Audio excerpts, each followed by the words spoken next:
Are you somebody who continues to make New Year's resolutions and you feel like, what's the point? I'm just going to fail again. Are you having a hard time trusting yourself because you've trusted yourself before and you've still been burned or broken or betrayed? Or maybe you're somebody who has tried different people to help to activate these parts within you, assigning others to uplift you. And really, you're wondering when you're ever going to be able to do it on your own. You wonder if you were just given a bad set of genes, or maybe you were just given a bad set of cards and this is just your fate and you know your life is supposed to suck, or whatever bully within is telling you. Or maybe you just wonder if this is your new reality. You should just accept that you are going to feel tired and sick and stuck, and maybe you're not deserving for the rest of your life. Maybe this is all the life that there is. Maybe I should just accept it, that this is my fate. Maybe you've tried pills to get rid of the depression, the anxiety. Maybe you've tried therapy. Maybe you've tried ayahuasca or mushrooms or some kind of other thing that sedates you or to hypnotize you. And maybe you felt better for a while, but then you went back to your old ways. These are not working and haven't worked because you've probably only dealt with the symptom, not the issue. And probably because you haven't worked at it, just like we will talk about in this episode. It is oftentimes very difficult to break out of our prison if we don't know what the love language is to coach ourselves and parent ourselves in ways that we never learned how to. So this is not your fault, but it is your assignment, your responsibility, your privilege that you get to learn a new way of being so that you can create a new way of living. It is within your reach, but only if you believe that you are that powerful. It is within your reach if only it is that important to you. So no matter what your past, no matter what your fear of the future, if you want this now, let's talk. DianeKazer.com/call. Let's see what's possible. And until then, let's dive into the episode, and as well stay until the very end because I have a very special invitation for my tribe members only that Stu is going to pass on to you. Let's dive in. You're listening to Cleanse, Heal, Ignite podcast, and I'm your hostess, Diane Kazer, functional diagnostic nutrition practitioner, former pro soccer player, transformational leader, holistic healer, and life purpose coach, helping you and your business awaken to your full potential. We are a transformation tribe of visionaries empowering passion-quenching, heart-centered advice to wellness warrior leaders on self-love, nutrition, mindset, and divorcing perfectionism. Our mission is to help you laugh your way to a sexy belly, love your way to vitality, and live your life with purpose by sharing real talk and truth drops that will help you cleanse your body, heal your hormones, and ignite your life. Side effects of this podcast may include all-day energy, happy hormones, perfect poops, increased confidence, becoming your own best healer, and catching the self-love virus. There's currently no vaccination to protect you from this and no known cure. In most cases, listeners experience a strong desire to accept new challenges, ditch toxic people, follow their heart, and dance like no one's watching. If you experience moods happier than usual, live it unapologetically and share with your social media friends immediately. Hey, warriors, welcome back to another episode of the Cleanse, Heal, Ignite podcast. And actually, I am on season 3 of the Chi podcast. So this is really awesome. I wanted to kick off season 3 with my good friend Stu Z in Sedona. He's in Sedona now. I'm at my partner's house in Phoenix. Otherwise, we would be doing this right next to each other because we live about 400 yards away from each other. Sedona is amazing. And it's one of the greatest decisions that I have made to move there. 2 years ago, I actually moved there on 3/3/2020, exactly a week before the lockdowns happened. So I really believe that spirit guided me there because I felt it the summer before 2020, that something was about to crack in the world, and especially in California. And something told me, get the hell out of that state. And I've been living there for 41 years at that time. So it was one of the greatest decisions that I've ever made because I'm the happiest that I've ever been. I feel like the wounds that I have yet to heal are the most exposed, and I'm more willing to nurture them instead of to run away from them and suppress them. And so I wanted to make this an episode for all of you to do the same. And who better than my good friend Stu Z, that I have several hikes and walks and passionate hugs and just amazing conversations with about how we could all look at the struggle that we have within and turn our struggles into successes, to turn our wounds into wins, to turn our fears into freedom. And Stuzy and I love to wordsmith, and we hope that you will follow us in really looking at the words that we choose, the language we've been taught, the phrases that we have adopted without challenging them, and really consider re-engineering an entire new language. That's what I love about my friend Stu. So officially, Stuzy, welcome to the show. Officially, thank you. Now, I want you to share with everybody one of the cool words that you had engineered and you put on your Instagram channel recently, and then we'll kick off the whole intentions for today. Sure. Well, first of all, I just want to say, Diane, I love you, and I so honor and respect not only who you are as a person, but the work you do in the world. Thank you. So, yeah. And anybody who knows you and is feeling you and is showing up here today, you know what I'm talking about, right? Yeah. Yay. Yeah. I wore my heart earrings for you and for self-love, and for you all to remind yourselves to love yourselves as well. So thanks for starting it with love, Stuzy. Yes, of course. And so one of the new words, we actually have created this thing called the Thriving World Dictionary, constantly being updated and evolving. Because to live in a more loving world that we all want to live in, we do need some new words. Yeah. You know, it's not about killing time anymore, if you know what I mean. Oh God. Seriously. It's endless and mindless in all the ways our language has violence embedded in it. Yeah. Yeah. Killing it. I'm just killing it out there. Like, what are you killing? You're crushing it. Yeah, what are you crushing? It's so aggressive and abusive. Or like you and I were just saying, is the ones I really loathe saying is, oh, don't throw the baby out with the bathwater. And like, first of all, who's throwing babies and who made that phrase? And then why are we killing two birds with one stone, let alone one bird? I mean, I hope that if you're going to kill a bird, then you're going to eat it like chicken or something, versus just killing it just to say it. Or what's the other one that we said? There's more than one way to skin a cat. Oh God, that one's terrible. I know. I love that. So you guys, our words are so intentional. Yeah. So just really back to your tee up here. Here's a word for you all that actually appears on our YouTube channel, and it's called beweaving. Beweaving.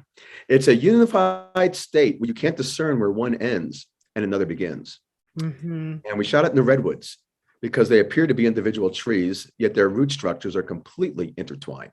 And then as energetic beings here, we're beweaving too, that we are interconnected. The virus has taught it, whatever virus that is, has taught us that much, that we definitely have this interconnectivity, don't we? And with awareness, that interconnectivity can be really beautiful. When you had posted that video and I was looking at it, I was watching it when I was in bed on Friday, and I was in the worst severe cramps and the kickstart of day one of my cycle that I've ever experienced. And I was in such pain. And I know that a lot of my followers can relate to that, because a lot of women have endometriosis, or they have issues with iron metabolism, blood clots, fibroids, PCOS, adenomyosis. And the recommendation is, okay, we'll just get a hysterectomy, just remove your parts. And it's like, whoa, is that not also aggressive language in the medical approach to, okay, well, if it hurts, just remove it. And so I think it's really important that we all get back to our roots, the roots in terms of who is our soul family, the roots in terms of what are the root causes that are causing us to be sick versus killing the whole tree because one root is sick. In other words, removing your uterus and your ability to have a baby, just one example, right? Oh, gallbladder is infected, take it out. Why is your gallbladder infected? And then also look at the roots in terms of how we all connect and why we need each other. 6-foot social distancing is one great way to turn us all into robots and to disconnect ourselves from feeling and empathy and lifting each other up, especially when the root one root is weak, other roots can intertwine around it and lift it up. So Stuzy and I, a couple of weeks ago, were on a hike, and it was January 1st. It was. And am I allowed to say what we ate the night before with you on? You can say whatever you want. This is your podcast, girl. Okay. We had a little bit of mycelium. We had a little fungi, and what a beautiful night. Because I do believe that psilocybin connects us. There are studies that indicate that people who have taken a macro dose of psilocybin have been able to get off the addiction of cigarettes. 80% of the population that they tested a year later were off of them, compared to only 20% of the population who was addicted to cigarettes before that and tried the patch. And a year later, 80% of them went back to smoking. So there's a lot of power in these plants, and a lot of it is being withheld and hidden from us, right? So Stuzy and I, the next day, were out on a hike, and it was one of those hikes where Stu is such a beautiful way of stepping up for others around him who really want to face their shadows, to free their inner child, and to step into faith. And I have a bracelet that says faith, like trust. And so what you and I talked about on that walk are some of the greatest ways that I have been self-sabotaging, some of the stories I'm carrying around. I also had I had a rule. So there was a belief system, and there was what you had said is there was a feeling that I had. And that feeling was, wow, I really feel at home with myself, and part of me that I feel heard instead of dismissed, right? So dismissal. Okay, let's stay on that for a second. Dismissal. What is dismissal? So I would say that as a holistic health practitioner and functional medicine practitioner, what I see a lot in my practice is the majority of Western medicine doctors today, and pretty much our entire culture, is of the mindset to dismiss you when you speak. And it's gaslighting. And what gaslighting sounds like is, oh, you're just crazy, or you're overreacting, or that didn't really happen that way, or stop being so dramatic, or that's just another story in your head, or, no, it's not that, it's this. And, no, you're just a hypochondriac, or you're just whatever the case may be. That is a complete dismissal. And it's the opposite of what Stuzy just mentioned, which Stuzy and a good friend and somebody who allow you space just to be and to express without trying to correct or fix or dismiss you. That is where we can grow. That's where the whole forest can grow. And in our culture, we are not taught to grow. We are taught to play small, to be these big, beautiful redwoods living in a tiny, 6-inch pot. And our roots cannot grow in that. Our roots will have to break through the pot. And that's what we're doing in 2022. So that's what I realized, is that when I was dismissed, and my partner was doing it to me and he didn't even realize it.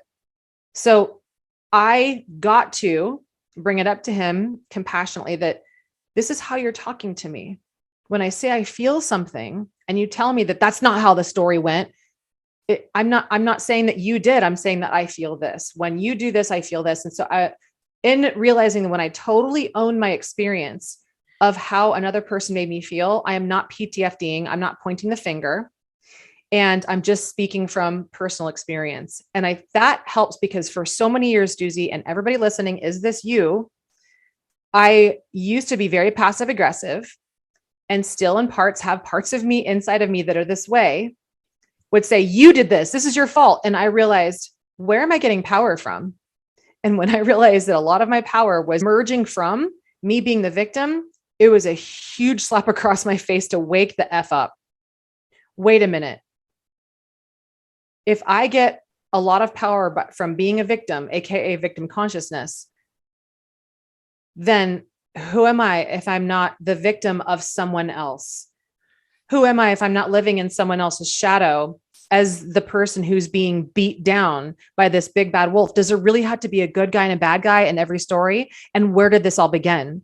And so I want Stuzy to speak, because I want you in this transitional moment to take a deep breath and ask yourself, what stories have you authored that keep you stuck, sick, symptomatic, or suffering? And how does a part of you benefit from that? The trick question is the one I just asked, because the bigger part of you is going to, the conscious mind, the ego mind, is going to say, no, none of me gets a benefit from that, because it still wants to live in this victimless, delusional sense of power. But deep underneath, another part of you really wants to free yourself from this sick story sabotage prison that you live in.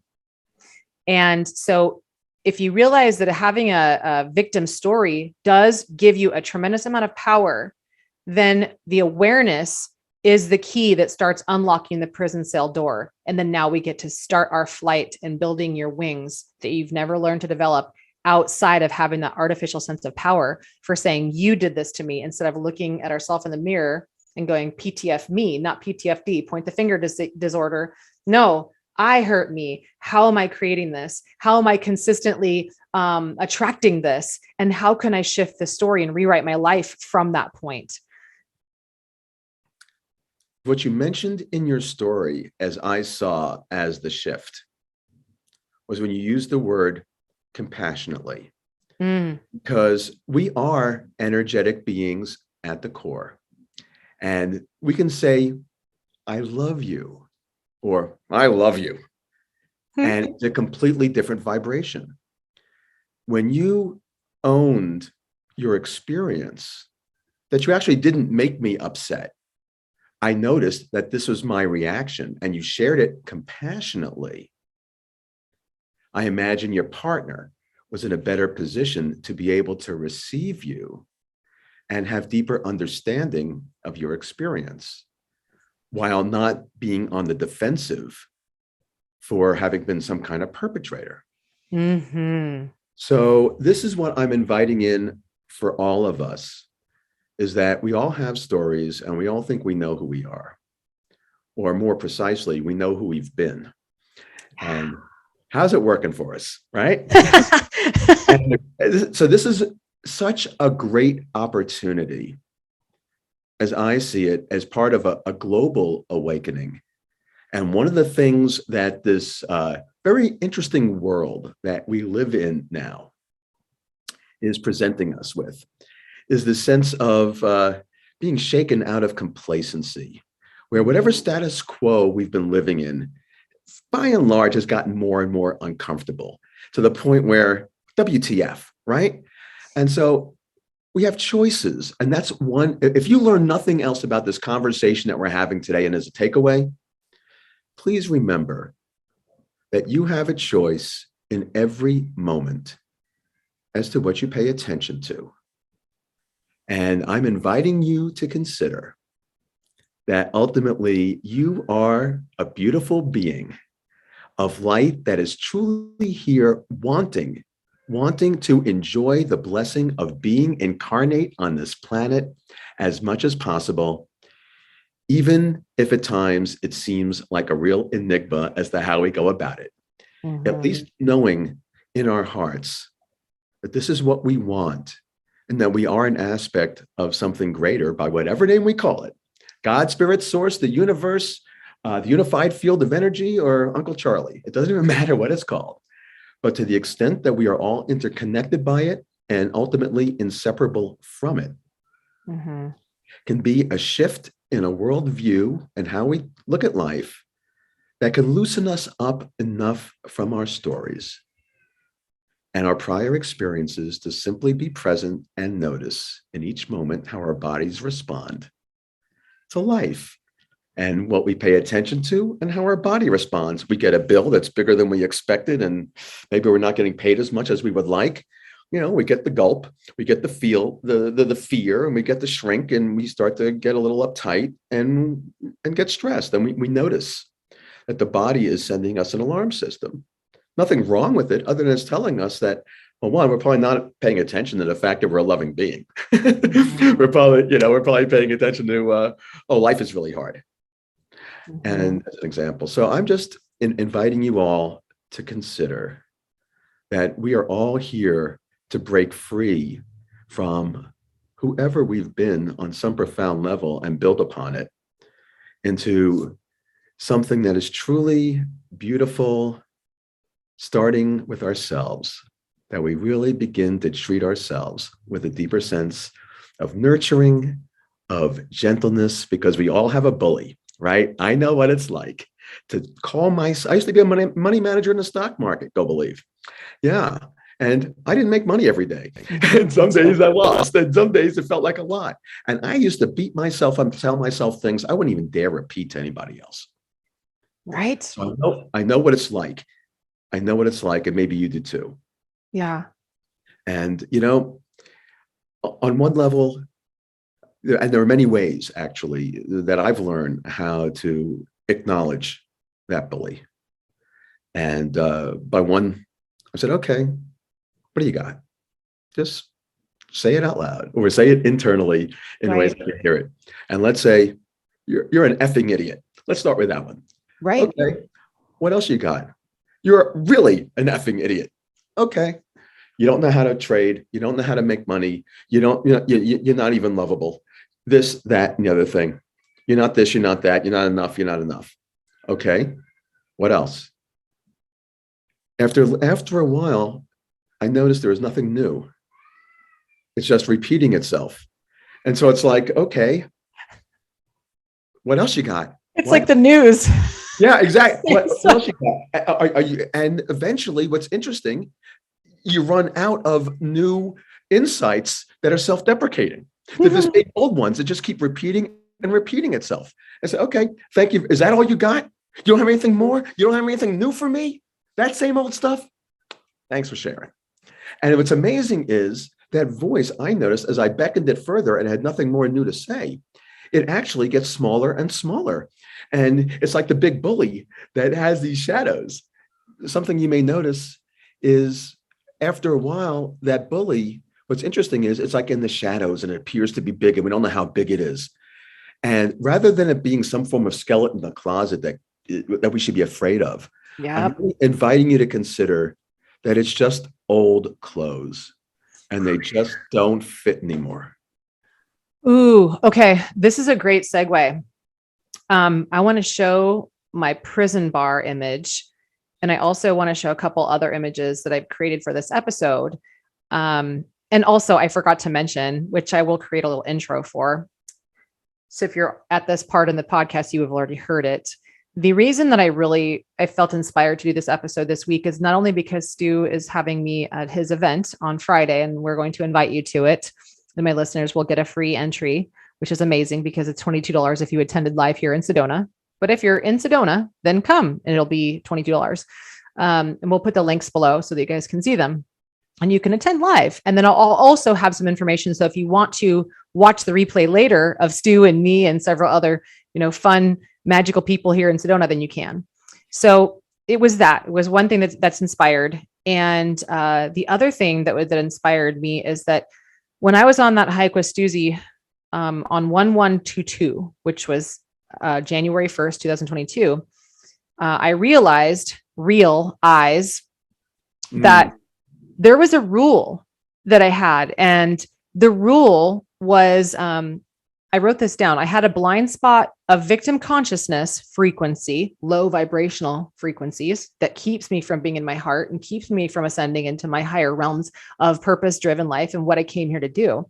In other words, it keeps me stuck in my prison. And many of us have this. I know because I work with several thousands of women from all around the world and men too. We all have this. And are you ready to hear it? There are shoulds. There are why don't yous. There's I'll never be's. There's these value system and broken beliefs and these thoughts and all these things get projected from our internal mind and out to the outside world. And that's the environment that we create. And people will either come toward us or run from us. And so I realized that this is the blind spot victim consciousness belief that I had. I shouldn't have to. Anytime you have the should word in there, you're shoulding all over yourself and other people, right? So should is a perfect, like Stuzy said, pay attention to what thoughts come through. If a should comes in there, or if a never comes in there, or if an always comes in there, it's some kind of trauma that you could either invite yourself to explore or dismiss and push down and continue to repeat the same suffering story. It's up to you.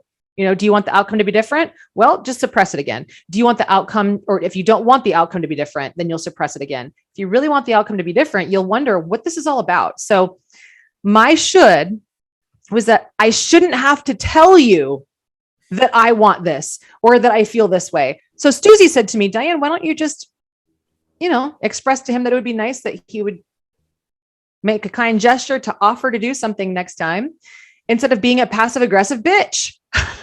Those were my words. Huh? I didn't call you a passive aggressive bitch. I know you guys say that was your description. But this is part of the warrior within that I think was like, hey, stop, bully. So when we came up with all these conversations, I said, Stu, I really wonder if I am ready to drop these stories. And I'm going to share this with you guys right now, because as I mentioned earlier, and Stu, you and I talked about this on our hike, right? Where do you get your power? And the moment I asked myself, where do I get my power? Is it in being a victim? Is it in blaming others? Is it, if I get to blame others, then I will always continue to say that the reason why I'm not successful, the reason why I'm not healthy, the reason why I haven't had the life I want is because of other people, because of these other circumstances, excuse, broken belief. So I created this pie chart, and 10% means nothing. It's just simply so I can create like a visual. Where do you get your power? Do you get your power from seeking others' approval? In other words, do you believe that you're not beautiful unless someone tells you that you are? Or shrinking small so other people will approve your existence and your choices? My career and your position, like Stu mentioned earlier, a lot of men place their value and power on their career and their position and the intellect within it. Do you get a lot of power from being a victim and blaming others? Do you get a lot of power in following God's path and being of service? I think that's where most of us want to be. And people say that they want to be there, but they're not. And this is the number one thing that people tell me when I get on the phone with them is like, what is it that you want in your life? And they're like, I want to be of service. I want to help people. Well, what's in your way? I don't know. And then usually within 3 months, we uncover all of these things as being their broken belief systems that show up as, well, I'm powerful if I set and achieve goals. In other words, I need to hustle to feel important. Or my appearance and size, my breast implants, or, the size of my butt, or how I shape, or my men, size of the biceps, size of their quads, or whatever. But what about the size of your heart? There's a polarity to all of these things here. My health and vitality, do you put your power there? That's a really awesome thing. Saving others, I can save other people. And then money and possessions, and then self-care. Those are the other two. So that question of where do you get your power is really a great start to learning how you keep yourself stuck and what stories you're authorizing from that. Go ahead, Stuzy. I was going to say, can we reframe saving anybody else and just call it serving? Oh, no. I put that on there because the polarity of saving others is serving, right? So that's perfect, perfect. Yeah, I don't have my glasses on, so I couldn't even read half that stuff. But yeah. Zoom it in. You guys could take a screenshot of it. But I'm going to save other people. It's in other words, it's God complex, right? It's my job to save other people, and then at the expense of self. Yeah. Because I just want to honor everybody who's watching, and even if you're not watching, just in general around here, that we are capable of. We're just scratching the surface. Capabilities in terms of how present we can be with a loving energy, just a sense of gratitude that for all the craziness back east in the old country, they call it the Michigas. It's the craziness, there is so much craziness out there. And yet we have so much power of choice to open our hearts, to shift our vibrational field. And so much of it can actually be done somatically, because these are energies that are trapped in our bodies. This is not only just our limiting beliefs. These are actually energies that our nervous systems have been so accustomed to conducting as like our default mode, and some of them may sound kind of aggressive at times. And that's the way we're doing it. And we don't even know that we're doing it. And yet we sound that way. And people may be hearing something that we may not even be intending. But because our nervous systems are so attuned to dialing in to a potentially static frequency, this is our opportunity to pay more attention. And it's like, I'm a father of 5 kids, and I had 3 favorite sayings. One is, I love you. The second is, I'm so proud of you. And the third is, watch your tone. Because it's our tone that actually communicates more about what we're saying verbally than the words we choose. Amen. So to that extent, And as you mentioned earlier about, and you're shifting your conversation with your partner, Diane, to something that was more compassionate. Mm-hmm. You know, that completely shifts the entire energy field, his ability to hear you, and the dynamic that, yeah, well, thank you for coming to me with that energy so that I can respond in kind. And maybe together we can break a pattern that doesn't really serve either one of us. Yes, yes, that's it right there. And so we have so many people going through divorces and families breaking apart and tribes at work breaking apart because of this jabbed or unjabbed space. And people are angry at each other for not OPP, other people pleasing. And that is to me, one of the biggest loss of power struggles, is that we do something to please someone else at the expense of a belief system that we have that we're against. And so we're learning so much about ourselves right now. When you're talking about family and we're talking about patterns that are well ingrained, you know, that is what is familiar family. Okay. Yeah. Where we are going, or where the opportunity is, as opposed to our family of origin, which maybe on a conscious level we didn't choose, maybe we had some kind of karmic relationship, whatever you want to call it, that we were perfectly born to the parents, to whatever lessons we're here to learn. I invite us all to think about the possibility that one of the things that we're here to learn is choosing family. Mm-hmm. And that's vibrational. Who are the people who uplift us? Who are the people who encourage us to be in our hearts and to let out and to speak our truths and to live our truths? And the ones who inspire us and encourage us to let out that creative juice that's uniquely you. I'm kind of giving you a little bit of a spoiler alert. These are some of the things, how we define this event that we're putting on, which is not just an event, it's actually the prelude to exploring an entire lifestyle. The movement. A movement, and it happens to be called Better Than Sex. So that's what this is about, living a life of authenticity, full authentic expression, and surrounding ourselves with people who encourage us, inspire us, hold space for us, for whatever we're feeling, not judge each other, and really ultimately remind each other of who and what we really are at the core as loving beings, an aspect of the source, whatever you want to call it.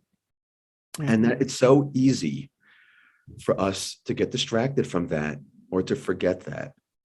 And the more that we become mindful that we are that, we will notice an energy shift. We will notice that some of the patterns that have kept us imprisoned, confined, and with a limited self and image, they start to lose their power. And it's literally like, whether it's the old clothes that don't fit anymore, or a snake that's shedding a skin that's obsolete, whatever metaphor you want to use, the truth is, and there's a quote by Alan Watts, a very famous spiritual teacher, who says, we're under no obligation to be who we were 5 minutes ago. I love him. Now that's a bit extreme, give me a little continuity here. Give me a little continuity here. I'd like to think I know who this beautiful being Diane Kazer is, and because I do. And if you started going completely different, I'd say that would kind of make me a little, My experience of you has changed. Not you have changed. My experience. And of course, even if I'm unsettled, that's my responsibility to navigate. You're under no responsibility to make me feel comfortable. Yes, right. Like couples are like, oh, well, you changed and it's your fault. You ruined this relationship because you changed, you lost weight, or you got healthy. And now our relationship is not like ice cream and pizza. You changed, you ruined it. Wait, that's PTFD, right? Well, and to your point, change is like the only constant there is. Amen. And there is a reason why the divorce rate is as high as it is. And one of the reasons may very well be that we're growing at such a faster rate than ever before, that our partners may not be growing at the same rate or in the same direction.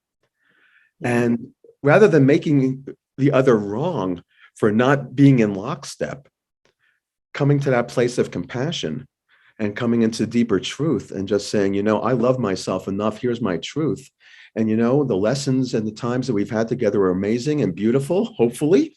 And I'm sure some of them were, or else I wouldn't have been in relatedness in the first place in the way you were. And, there's a thing called conscious uncoupling. There's a thing where how can we honor each other? Thank you so much for all the joy, all the lessons that I've learned in connection with you, all the amazing experience we've had. And there's parts of my new being in this moment that aren't being met in the form of relationship that we've had. So how can we navigate that with not making anybody wrong, not blaming anybody for breaking my heart or not saying, or whatever, not till death do us part. And still, consider, thank you very much. And let's see how we can bring out the best of who we are and navigate through transition.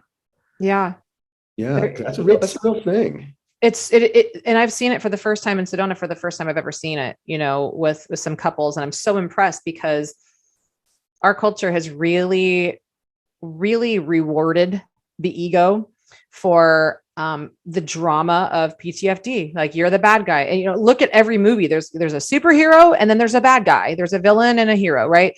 And so every single thing in our world has been taught to shape how we are supposed to see the world, how we should see the world, that there's the polarity of there's a hero and there's a villain. And so our ego is always going to be the hero of itself. We're never going to be the villain. We're never going to be the bad guy. And the ego's job is to keep itself safe. And it's not like a bad thing, but it's just, if we're leading primarily by the ego versus the heart, then that's why we're going to continue to see the same repeat patterns. And the ego is there to defend ourselves from some kind of a past perception of pain. And this is where I loved so much about our hike too, is that I speak so much about detox, right? And many of you guys who follow me are have cleansed with me or detoxed with me, or you've healed with me or ignited with me. And thank you so much for allowing me the space and the opportunity and the ability to serve you in this way, right? And what you may have heard me say is that your cells cannot be in a receiving mode and defensive stance at the same time. What that means is that if your cells, your immune system is on oh crap, there's toxins, there's infections, I say that it's from stress, hormonal imbalance, infections, and toxicity, right? So if your cells see that, it's like, oh, let's defend you from all this bad stuff, right? But you cannot selectively choose what things to receive or let go of. You cannot selectively numb. You cannot selectively detox. You cannot selectively hydrate. If your body is in this push-pull state and your cells are in defense mode, they cannot be in a receiving mode. So if you have this belief system, like Stu said earlier, the world is a scary place. I mean, all of my relationships have ended in hell. Every man that I've dated is a narcissist, blah, blah, blah. All of those are a defense mechanism by which you will create response mechanisms and choices that will mirror that thought. And I'll give you an example is that I did in my mind perceive that I had a pattern of dating narcissists. And I went, gosh, what is it? I'm just this really sweet empath. And, how dare they, take advantage of me? And they seem to gaslight me. And then, wait a minute. Or am I creating the monster? Because I perceived as a young child that I was the victim of a monster, one of my parents. Oh God. Whoa. And then that is a sting. I will admit, when you come across a thought that you're so powerful that you're even creating your own victim stories, the good news is that there's awareness there. There is no bad news, is that the shadow side of it is that it takes some work to get out of. And I say this is like the 5A model that I want to inspire you all with, is that awareness leads to adjustments, leads to acceptance, then action, and then ascension. So in order to ascend, you must first be aware. And in order to ascend, action is inspired by awareness. So awareness and that sting is absolutely essential. And if you have people in your life who are trying to help you by saying, hey, could there be a possibility, which is how I love how Stu positions questions and how we're positioning it to you today. Good friends will ask you questions instead of telling you what's wrong with you, right? And that's how this whole doctor model is so archaic and old school. Oh, you have this problem. Oh, come on. We're all creating dis-ease with our own level of dis-ease within our own body that we're creating from our own mind. It's not just genetics. So if anybody, I think from 2022 and moving forward, anybody who tells me that I should, or that I am, or that, your problem is, I run away from, because I want to find this in my own self-discovery. So the questions that we're asking you here can land you to awareness, but we can't tell you that. So Stuzy, riff on that, because you're so good. You're so good at asking people questions that invite internal self-discovery, because that is what prompted this whole episode. Yeah, well, thank you. Yeah. In fact, there is something called appreciative inquiry.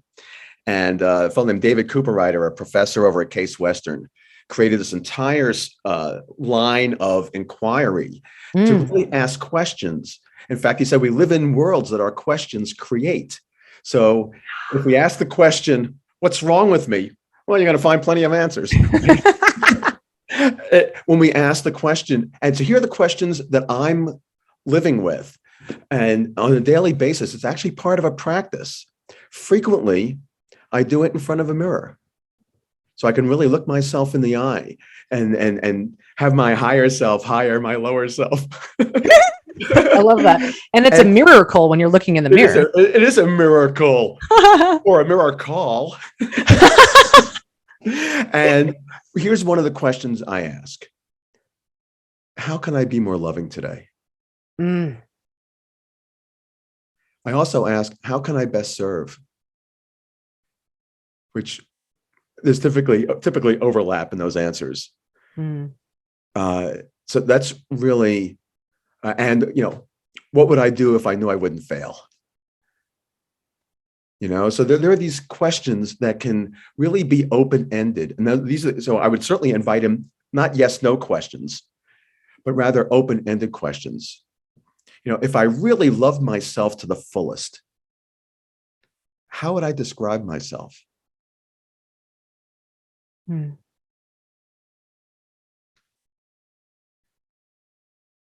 And when I talk about serving, how can I best serve?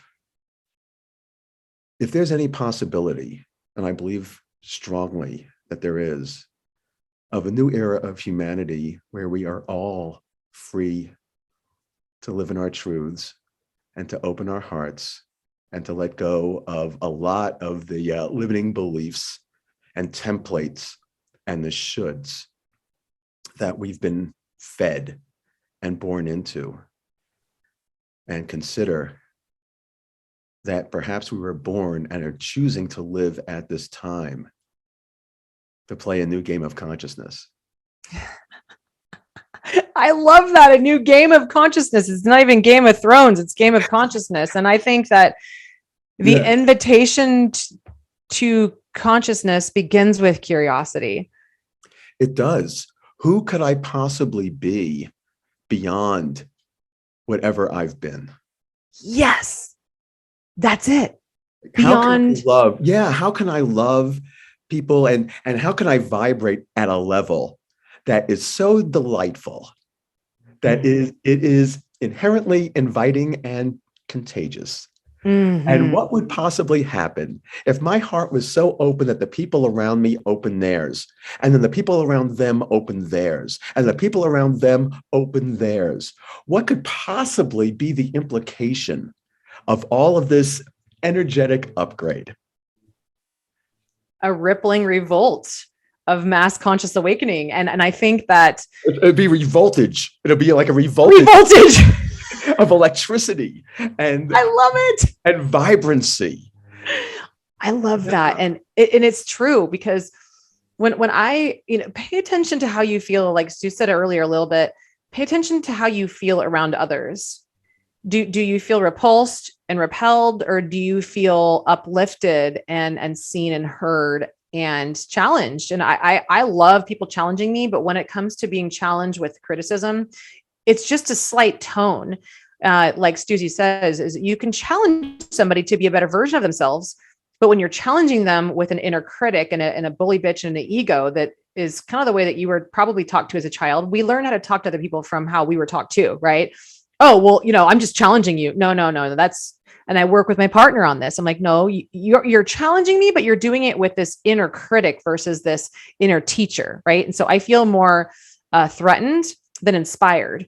And, Right. One thing I would even invite you, yeah, Diane, yeah. rather than saying you're doing this way, you're doing it that way. It could simply be enough to say, I notice in the manner that you're speaking, I'm feeling like I'm being criticized, or I feel like I'm being under attack. And I'm noticing that I'm not inspired to expand where I'd love to go. Can we try something else? Can we try a form of communication that may even be a little softer? Okay. I got to tell you guys, these things are insidious. when Stu starts saying these things, I swear to you, there's a part of me inside that's like, no, I need to still be the victim. Like there is still an inner voice that is like, no, because here's what my experience, and this is what I know everybody listening is going to say, well, easier said than done. And here's what I agree, because here's what happens inside of me. And I told Stuzy this the moment he was supporting me to say it a different way.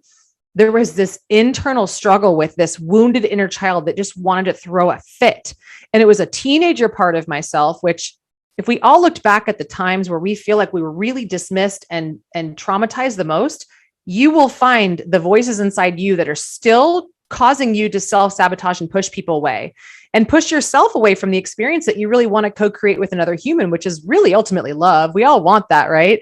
So I heard and you might be hearing this too. Oh yeah, well, I can say that, but I'm really pissed off, so I need to feel power from telling somebody that I'm a victim of how they were talking to me and really tell them off because I feel better about myself and I'm defending myself from getting hurt again. And if I say it like this, then I won't get hurt again. Hence was born the former podcast that I wanted to launch 3 years ago that was called Beyond the Warrior. Who are you beyond the war? What if the war was over and it was won within? And there was no more fighting inside of you, where there was no more juries in your head that were fighting, creating injuries on your body, which is what I call disease and a manifestation of symptoms from the stories that we have authored within. And that, to me, I had a visual right when you had inspired, and I wanted to share this with everybody because it's harder to do. It's easier in theory to talk about it, but when you really sit down to apply it, you're going to hear these voices and you might feel like you're a failure because you can't shift it as fast as another part of you wants to, but the other part has had so much experience getting power from being disempowered as a victim. So for me as a kid, when a part of me, my 13-year-old self, experienced my mother, air quotes, shaming me, right, for something. My little hurt 13-year-old wounded child would run over to my dad and go, Mom is being mean to me.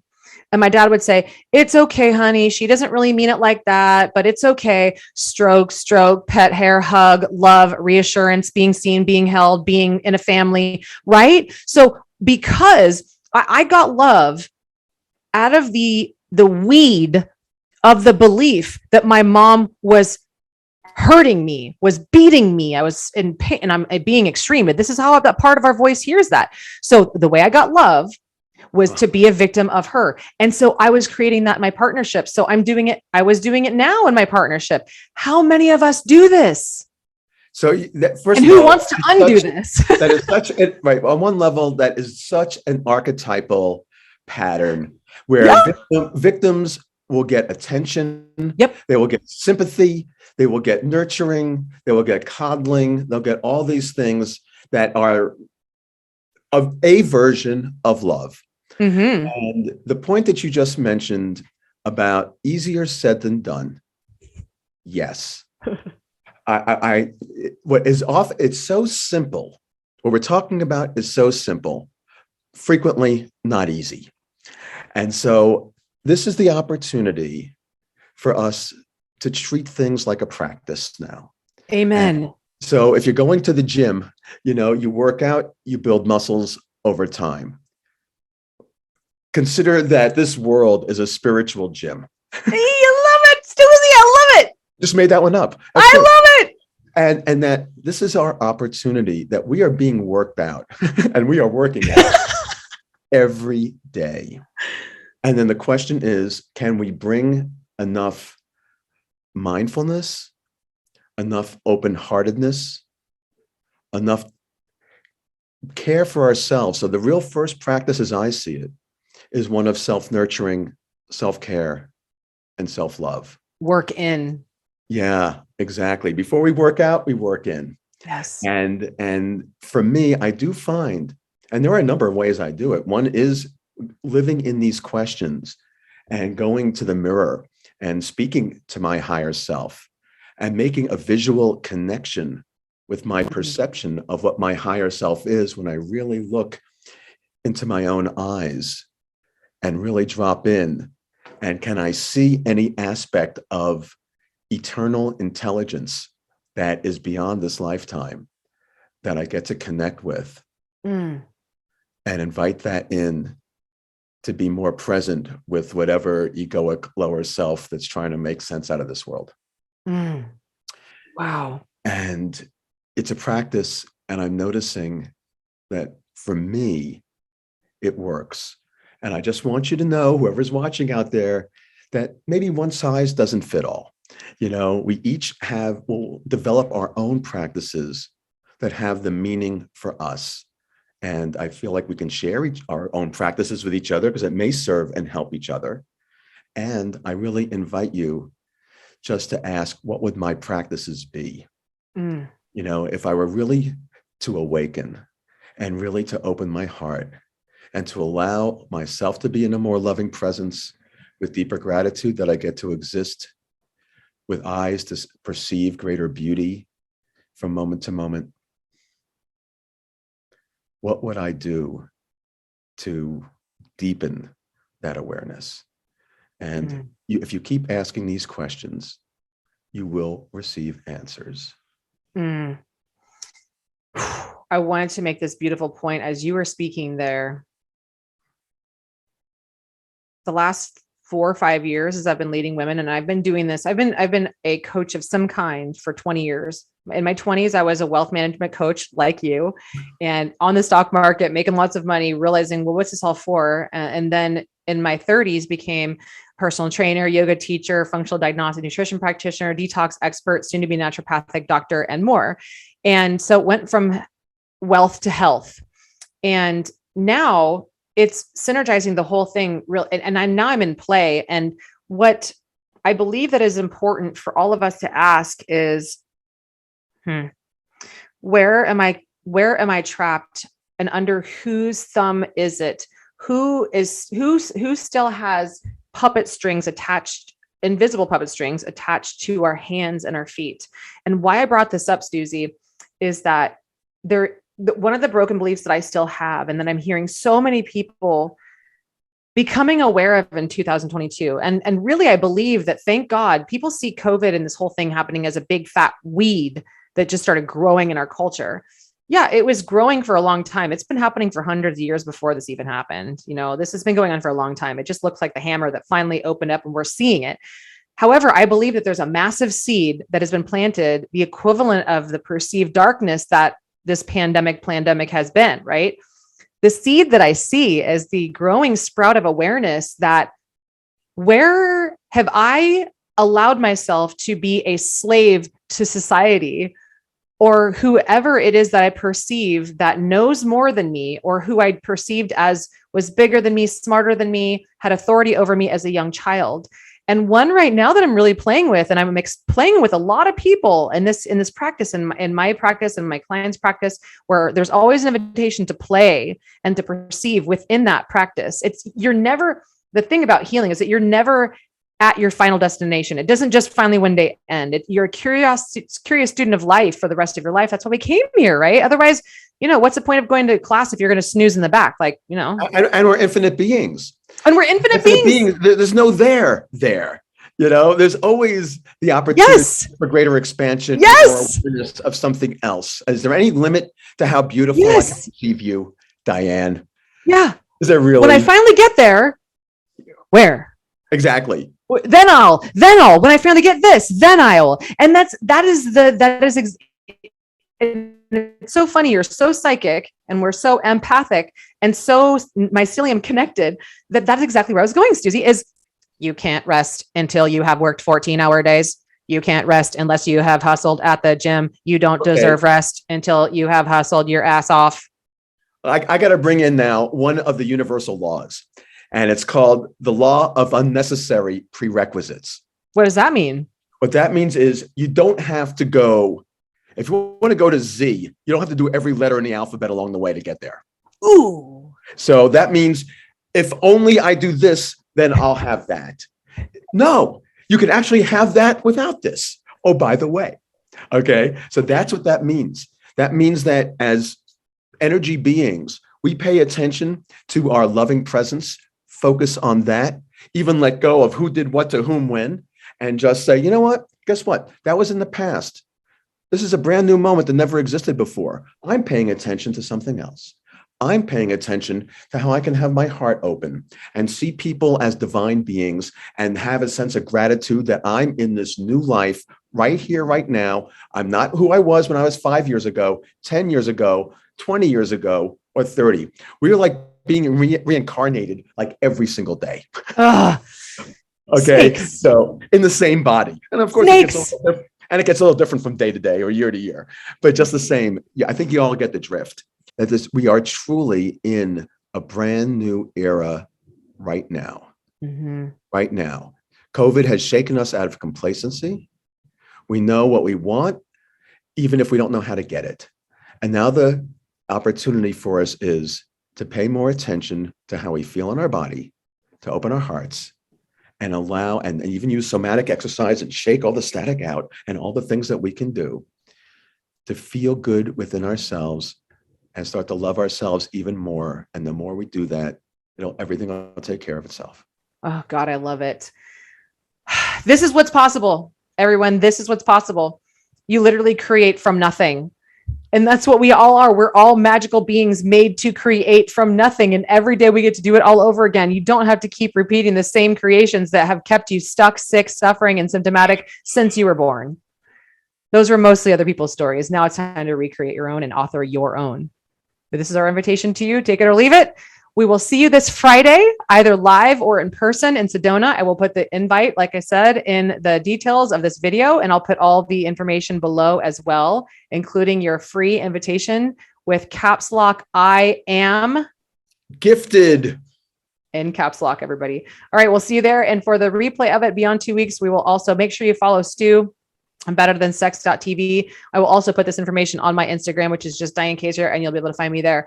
Thank you guys so much for being here. Thank you for diving deep within yourself, because the more you dive deep, the more that you self-care, the more that you self-love and support and serve others. We are all lifting humanity together because, like Stu said, we are all the roots of the same structure. You just have a different tree that looks like the different one next to you, but we're all connected. So we're all in this together. Let's do it with love. See you in the next episode and see you at the event. Thanks, Susie. Mwah. Thank you, Diane. Thanks for tuning in to today's show. If this episode really tugged at your soul and you're ready to have your personal breakthrough, we would love to have a heart-to-heart with you to get you crystal clear on 3 things. What do you want? What's standing in your way? And how do we get you to your soul goal in the fastest time possible? Visit my site, dianekazer.com/call to schedule your free 1-hour connection session with one of our warriors to map out exactly how you want to look, feel, and live.